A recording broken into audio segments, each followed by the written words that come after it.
Siku 7 za maombolezo, taarifa ya Chadema yazua hisia mseto miongoni mwa wananchi mitandaoni. Na hii ni baada ya Chama cha Demokrasia na Maendeleo Chadema kutangaza siku 7 za maombolezo kuanzia Novemba 5 hadi 11, 2025 kufuatia matukio ya huzuni yaliyopelekea vifo, majeruhi na kupotea kwa baadhi ya Watanzania. Mitandao ya kijamii imewaka kwa maoni mseto, huku baadhi wakisifu hatua hiyo na wengine wakikosoa vikali dhamira ya uhalali wa hatua hiyo. Wafuasi na wananchi mbalimbali walioguswa na matukio hayo walitikia kwa moyo mmoja wa majonzi, wakionyesha mshikamano kupitia kauli mbalimbali kama pamoja tunaomboleza ndugu zetu in solidarity, huku wengine wakitoa ujumbe mzito wa kiimani wakisema kwamba Mwenyezi Mungu hadhihakiwi kamwe, majibu ya damu isiyokuwa na hatia iliyomwagwa na wauaji wa kimbali haitachukua muda. Hii ikiwa ni ishara ya maumivu yanayoendelea kuwakumba baadhi ya Watanzania kutokana na matukio hayo ya kusikitisha. Hata hivyo, upande mwingine wa mijadala uliotawala na mashaka na ukosoaji, baadhi ya wananchi walitilia shaka nia ya Chadema kutangaza siku hizo za maombolezo, wakidai kuwa chama hicho kinaweza kuwa kinatafuta faida ya kisiasa kupitia huzuni ya kitaifa. Mmoja wa wafuasi aliandika kwa ukakasi akisema kwamba kwa nini watangaze Chadema siku 7 za maombolezo? Kwani wao ndio waasisi wa maandamano au wanaumia zaidi kuliko wengine? Kauli nyingine kali zikisikika zikitilia shaka hatua hiyo, zikidai kwamba huenda ni mwendelezo wa harakati za kiuchochezi. Mdau mmoja akiandika hivi: hao Watanzania waishio nchi jirani mmewatumia. Watanzania kwa ujumla wao wamechukizwa na nia yenu ovu kwa kulenga kuharibu uchumi. Arusha imeharibiwa kwa utalii, alisema mmoja wa wachangiaji aliyeonekana kutoridhishwa na taarifa ya Chama cha Demokrasia na Maendeleo Chadema. Licha ya mvutano huo wa kimtazamo, wapo waliobaki katikati wakisisitiza kuwa hata kama sababu ya nia ya Chadema itapingwa, bado ni jambo la heshima kuonesha majonzi na kuenzi waliopoteza maisha, kwa kusema jambo jema kukumbuka waliotangulia mbele, aliandika mfuasi mmoja aliyeonyesha msimamo wa kati.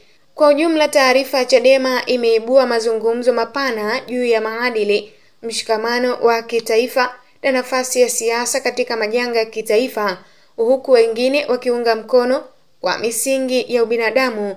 Wapo waliodai kuwa hatua hiyo imebeba ajenda ya kisiasa zaidi kuliko maombolezo ya kweli. Wakati taifa likiendelea kutafakari kwa kina matukio yaliyotikisa jamii, hoja kuu inabaki kuwa je, Watanzania wataweza kuungana kama taifa kuomboleza bila kujali itikadi, au kutabaki kugawanyika hata katika huzuni?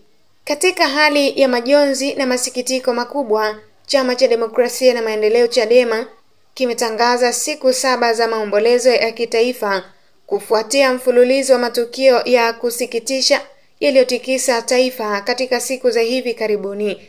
Matukio hayo yameacha alama ya huzuni kwa jamii baada ya kupelekea vifo vya Watanzania na wengine kujeruhiwa na baadhi yao kuripotiwa kupotea katika mazingira mbalimbali nchini. Taarifa hiyo iliyotolewa kwa umma Novemba 4, 2025 na mkurugenzi wa mawasiliano na uenezi wa Chadema Bi Brenda Rupia, ambaye ameeleza kuwa kipindi hiki cha maombolezo kitaanza rasmi kuanzia Jumatano Novemba 5 hadi Novemba 11, 2025. Katika kipindi hicho, bendera zote za chama zitapepea nusu mlingoti kila siku kuanzia saa 12 asubuhi hadi saa 12 jioni, kama ishara ya heshima kwa maisha yaliyopotea na msiba mkubwa ulioikumba taifa. Katika ujumbe wake, Bi Brenda ameeleza kuwa Chadema inaguswa kwa kina na machungu yanayowakumba Tanzania waliopoteza wapendwa wao na wale waliopatwa na madhara ya kiafya au kiakili kutokana na matukio hayo. Aidha, amewataka wananchi wote kushikamana, kuomboleza pamoja na kwa umoja kwa kuwafariji wafiwa, majeruhi pamoja na wale waliopoteza mali na kupoteza matumaini ya maisha kutokana na misiba hiyo.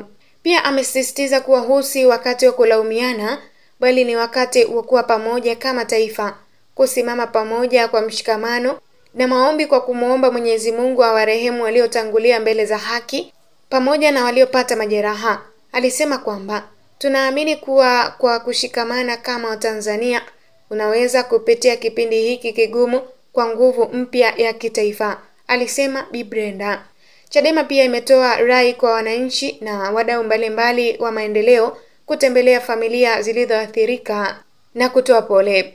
Na baada ya ripoti mbalimbali za vurugu, uhalifu wa mali na vitendo vya kihalifu kufanyika katika baadhi ya maeneo nchini kwa kisingizio cha maandamano, wananchi wengi wameonyesha masikitiko makubwa na kulaani vikali vitendo hivyo. Wameeleza kuwa ni jambo lisilokubalika kuona watu wachache wakitumia uhuru wa kikatiba vibaya kwa kuharibu mali za umma binafsi, jambo ambalo linaathiri amani, uchumi na ustawi wa taifa kwa ujumla.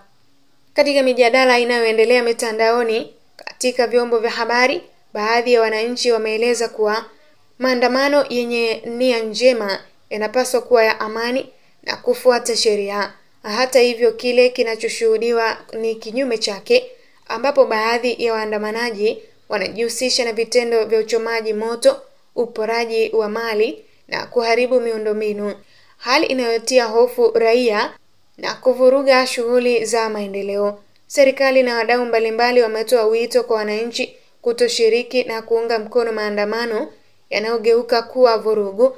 Aidha, wamesisitiza umuhimu wa kutumia njia ya kisheria, majadiliano katika kuwasilisha malalamiko badala ya vitendo vinavyohatarisha usalama na maisha ya watu.